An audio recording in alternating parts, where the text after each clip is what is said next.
Okay, this video is long overdue. I have to be honest, I have dreaded it a little bit. Let me put my coffee back here so we can enjoy these babies. I feel like I've been dreading it because there's so much to this story, and also for the past really 2 years, I've been focusing so much on my health, and I have always been one to take good care of myself, but to have to constantly be like looking at every little detail of every single day of the month after month is just not only not natural for me, but really inconvenient. But let me just back it up. If you haven't seen my first Explant video, I don't have a whole lot of YouTube videos, so it's pretty easy to find if you just go to my channel. But I explained why I got them out, the symptoms that I was having with my breast implants. What had happened in 2019-ish is basically every month I started noticing my health decline, and I really pinpointed PMDD as being a main culprit, what I believe. And there's no science, there's no testing that you can do to really figure out if you have PMDD or not. PMDD is premenstrual dysphoric disorder, so it's basically PMS but on steroids.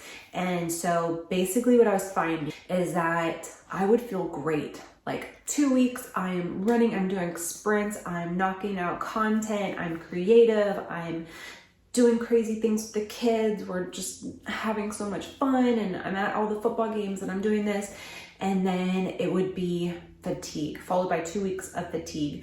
Sometimes, and this would all be leading up to my cycle, but I didn't realize that until I started, again, being very vigilant and taking notes of what was going on day to day. And I started realizing it's basically the week before I start.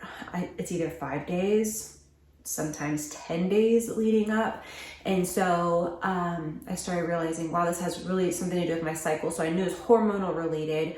And then all of a sudden everyone's taking out their implants, and I got added to a Facebook group, which I will add the link to the group below because it's a huge community of women, thousands of women all over that are sharing their symptoms and ways that their skin has improved since getting their implants out. Okay, so since I had my surgery, it kind of led me through this whole journey of health, learning even more about my body and things that I'm experiencing, because shortly after my surgery, I was still experiencing PMDD. And some months are more severe than others. And so that's what I would take notes of, is what was so severe. And just to give you an idea, like for me, I've always been a very outgoing person. I love hanging out with people. I'm always down for fun. I love experiences. I love opportunity. And there are these days where I don't even care how fun it is. I don't care about the opportunity. I just want to lay in bed, curl up in a ball. And sometimes that's followed with depression. Depression has gotten really bad.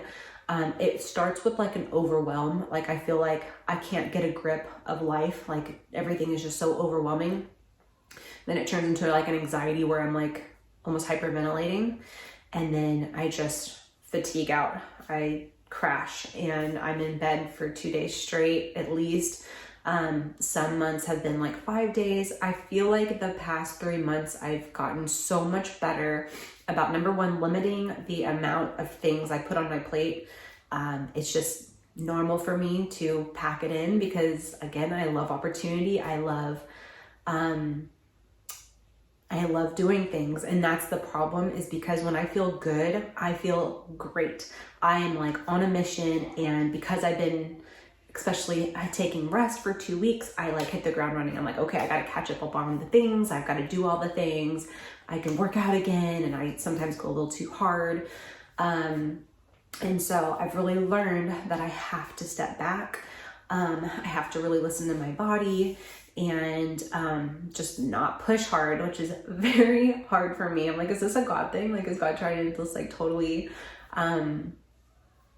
change the way I do life? I don't know, but that's what's been, I feel like the major symptoms. I had a little note here, like the most concerning symptoms that I've had are loss of interest in activities, fatigue, like no other, and just the feeling overwhelmed. Okay, so I talked to you guys about PMDD. I want to talk to you about something else that I found out that I had, and this was a visit from my OBGYN.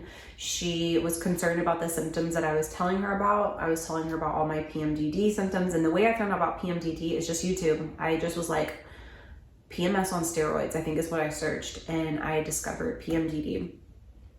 Now, when I went to my doctor, she said, let's just do a blood panel on you. I just want to see what's going on in that regard, like so hormones and stuff. She found that my TPO was extremely low. She sent me to an endocrinologist. So went to the endocrinologist, he did the blood panel on me again and found that I do have Hashimoto's thyroiditis, which is basically an autoimmune disorder in which your body is attacking its own organs, and in my case, my thyroid. So we did an ultrasound. He did a little, like when you're pregnant, a little ultrasound, but on your throat. And he first, which I really appreciate, my endocrinologist, by the way, I have a great one in Houston. I will link him if you're in the Houston area and you're looking for somebody. He is fantastic. But he showed me his first. He said, this is what it's supposed to look like. Showed me how it's supposed to look like a butterfly shape, and it's whole, and it's an organ. Here's yours. And so I wasn't expecting much of a difference, to be honest. It's kind of like when you do that first ultrasound, they're like, there's your baby, there's the head. And you're like, what am I looking at? I could tell immediately that he calls it moth-eaten, meaning it looks like a moth has just kind of like eaten through the thyroid gland, but actually it's deteriorating. It will shrink into nothing eventually if you don't take care of it. It's kind of bizarre to look at. I'll be honest, like it almost, how it comes out like a butterfly. One side was almost completely gone, and this was just like, it looked just all chewed up. That was very alarming to me. I did express that I did not want to be on medication unless it was very serious. He said, we're at the point of being very serious. But I appreciated him. He did tests on me for over a month before he prescribed anything to me. And so I'm on a very low dose of a thyroid producing medication. If you want to know more about that, I'm happy to answer your questions in the comments. But Hashimoto symptoms, so let's talk about those and how they all kind of like overlap. This is what's so hard about listening to your body and seeing these symptoms, and you start to feel like, am I a hypochondriac? But I assure you, if you're going through anything like me, you're not a hypochondriac. And I just want to confirm that to you. I have to confirm it to myself because we tend to be so hard on ourselves. But it's important to be your own advocate, because not anyone's going to do this kind of research like you, and not anyone knows what you're feeling but you. So I just wanted to pass that along because I think it's really important that we do take care of ourselves and take care of each other and build each other up, and just share stuff like this so that if you are in the same situation, that you can hopefully get some questions answered, or at least start the journey. Okay, so let's go into the Hashimoto symptoms. Dry and rough skin, brittle nails. 100%. I had taken some selfies and I was like, I need Botox. Like I need way more than Botox. I need like a facelift. And by the way, I'm 38 years old. And it was just like over a course of a year, my skin just started like just major wrinkles. And I have really good lighting on right now. And a significant amount of makeup. So believe me, really rough skin. I noticed it mostly in my face and in my neck. Not so much in my hands, but my nails are very brittle too. Hair loss, no, but dryness, yes. Even my hairdresser had noticed, your hair is breaking a lot more than usual. I don't know what's going on with you. And I'm like, oh my gosh, she noticed. Constipation is another one. Depression, enlarged thyroid gland, like to where some people can see it from the exterior, not in my case, but definitely be looking for that, or ask your doctor about that. Fatigue, yes. Stiff joints, muscle weakness, for sure. Puffy eyes, I don't know that I really experienced that. Sensitivity to cold, slow heart rate. I have low blood pressure as well. Swelling extremities, yes. Weight gain, yes. And fatigue. Did I already say fatigue? I said fatigue twice. because the fatigue is real. The risk factors that go along with Hashimoto's, and again, I hope y'all don't mind me reading off of this. I just want to make sure I don't forget anything. But gender, it's usually females. Okay, these are the risks. Usually females, middle-aged. It's hereditary. Hereditary. I do have an uncle that has it.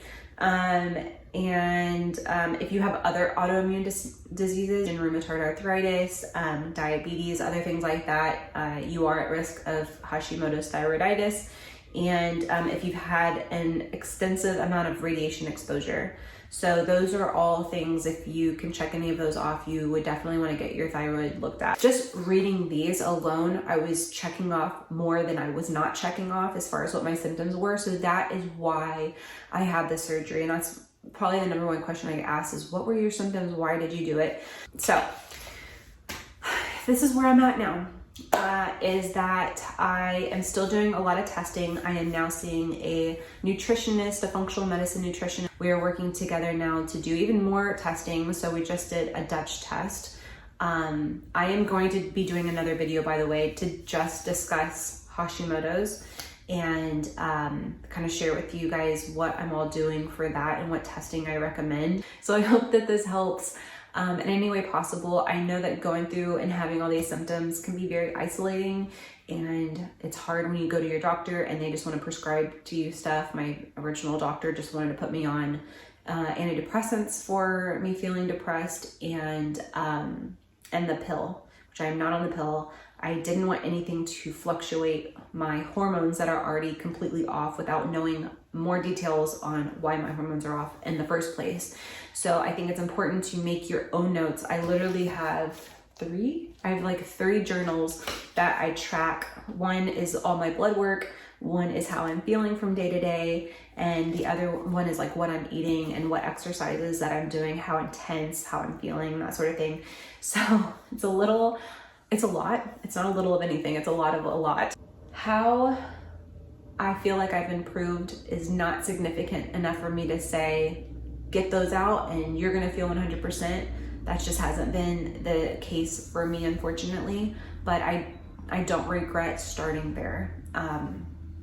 So anyways, get those toxins out of your body, both what you put in, put on, and surgically put in.